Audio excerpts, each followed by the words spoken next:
Shalom et bienvenue dans ce talk show JMC 2021.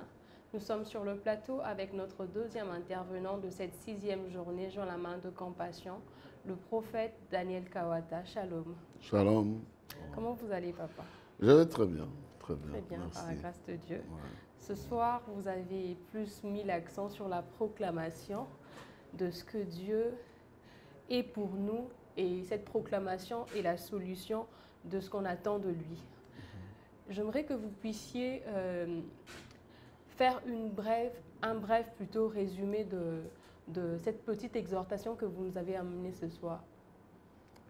Bon, l'exhortation, en fait, tire son essence dans les enseignements de Jésus et même dans la pédagogie de Dieu. Dans la pédagogie de Dieu, il veut qu'on lui parle. Il veut qu'on parle en fonction de ce qu'il a dit et en fonction de ce qu'il est capable.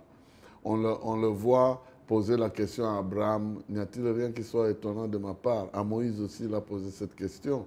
Et Jésus aussi a posé cette question. Mais là, il retourne la question sur les gens pour dire, qu'est-ce qu'on dit de moi et vous, que dites-vous que je suis pour vous? Donc, ce que Dieu est pour nous détermine ce que nous pouvons attendre de lui. Si nous croyons qu'il est bon pour nous, alors sa bonté sera à notre disposition. Amen. Si nous croyons qu'il est capable d'intervenir dans nos problèmes, alors cette capacité sera à notre disposition. C'est comme ça que Jésus a interpellé la personne, le papa d'un enfant. Il voulait qu'il guérisse cet enfant-là et le papa a dit, si tu peux m'aider, intervient. Jésus a dit, si je peux, tout est possible à celui qui croit. Donc, c'est aussi ça le premier élément sur lequel j'ai insisté. À Moïse, on a dit, parle au rocher et ça va donner de l'eau. Et à certains malades, Jésus disait, qu'est-ce que je peux faire pour toi? Donc, dans notre destinée, comme nous savons que notre sort est entre les mains de Dieu, allons proclamer ce que nous croyons qu'il est capable de faire et il le fera pour nous. Donc ça, c'est la première démarche.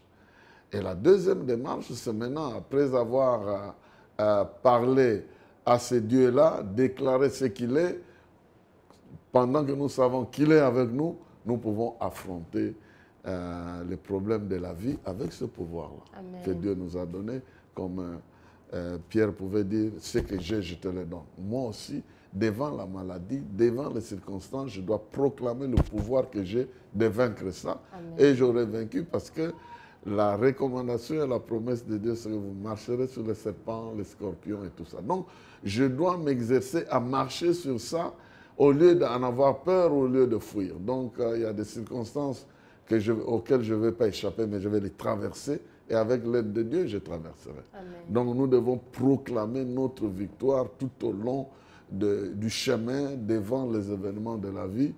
Et voilà, donc ça, c'est la deuxième chose que nous devrons faire. Et puis la troisième, rester confiant en Dieu, sachant qu'il nous remplit et il va marcher avec nous, il va nous révéler tout ce qu'il y a dans notre vie d'important. Amen. Voilà. Merci beaucoup, Amen. papa.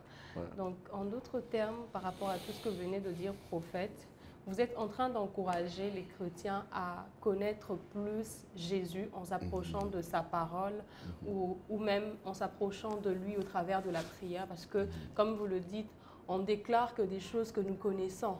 Donc, lorsqu'on n'a pas une connaissance de quelque chose de Dieu, ou soit lorsqu'on n'a pas la connaissance de Dieu, il nous est impossible de déclarer et que cette parole puisse avoir réellement de l'effet dans le spirituel. Par rapport à cela, j'aimerais que vous puissiez parler à toutes ces personnes qui ont du mal à connaître Jésus, qui ont du mal à méditer la parole de Dieu, qui ont du mal à fournir de l'effort dans la prière. J'aimerais que vous puissiez leur adresser une parole, un message en ce moment, pour que, pourquoi pas, qu'ils soient touchés par Dieu en ces instants et qu'ils puissent recevoir la force de travailler dans cette connaissance de Dieu, afin d'avancer avec lui dans le nom de Jésus. Oui, en fait, en bref, j'aimerais dire qu'il est difficile à un homme de découvrir Dieu à sa manière. Oui. Voilà pourquoi Dieu s'est laissé découvrir par nous, par le canal de son Fils Jésus-Christ.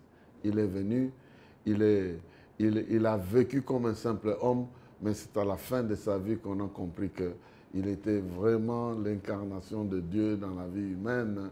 Et de ce fait-là, il a payé le prix de nos péchés devant la justice de Dieu.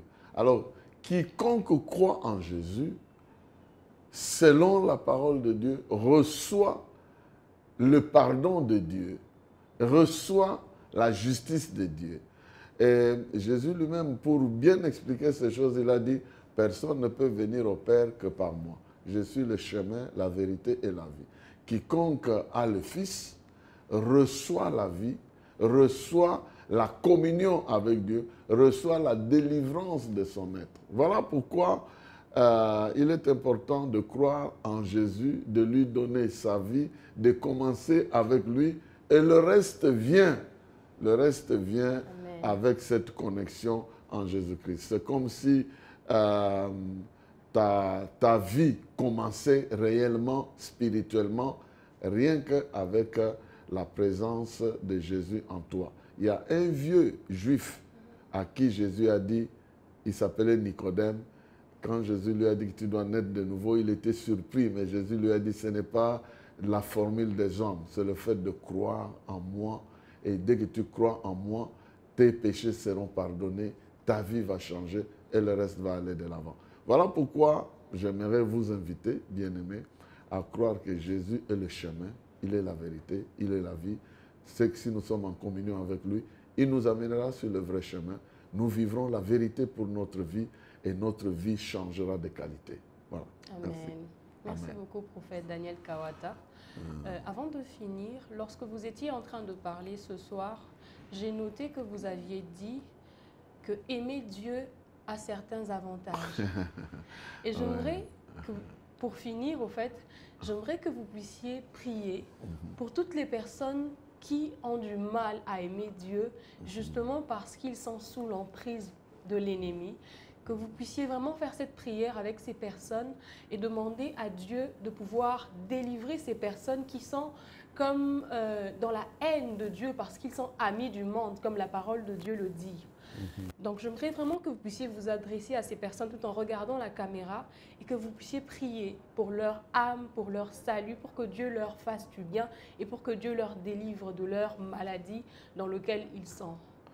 Le verbe aimer veut dire s'engager à respecter, s'engager à honorer, s'engager à suivre la parole de Dieu, pratiquer la parole de Dieu. Je prie que le Saint-Esprit puisse intervenir dans votre vie pour vous donner la capacité d'accepter, d'honorer Dieu dans votre vie. Celui-là même qui est à la base de votre création. Que l'Esprit de Dieu vous aide à comprendre les dimensions de l'amour de Dieu pour vous, afin que vous aussi vous puissiez répondre avec cet amour. Dieu nous a tellement aimés qu'il a envoyé son Fils. Il attend en retour que nous puissions aussi l'aimer en abandonnant les mauvaises voies et en l'acceptant. Je prie que l'Esprit de Dieu, qui est maintenant en train de m'entendre et qui nous a été envoyé pour cette mission, puisse embrasser votre vie et vous aider à les découvrir, à découvrir l'amour de Dieu, à l'embrasser à votre tour pour être sauvé. Que l'Esprit Saint vous conduise sur le chemin de la découverte de Christ et qu'il vous conduise sur le chemin de la nouvelle vie. Je le recommande dans votre vie et je prie qu'il m'exauce et je sais qu'il m'exauce. Un jour, vous allez témoigner que sans beaucoup d'efforts, vous avez compris que Dieu vous aime et vous vous êtes donné à lui. Qu'il en soit ainsi, au nom de Jésus. Amen. Amen. Merci beaucoup, pasteur, pour ce moment d'échange et pour cette belle prière. Nous croyons vraiment que Dieu fait quelque chose dans les vies des hommes et qu'il peut passer par ce temps d'échange pour toucher quelqu'un et pour transformer sa vie. Que Dieu soit béni. Nous vous remercions de nous avoir suivis. Restez toujours connectés sur notre page Facebook CS Parole Éternelle. Suivez aussi l'intégralité du culte. Joins la main de compassion sur la chaîne YouTube CS La Parole Éternelle. Et nous nous retrouvons demain au premier culte à partir de 8 h. Et à 16 h, nous sommes là pour JMC 2021. Que Dieu nous bénisse abondamment dans le nom puissant de Jésus-Christ. Amen. Amen.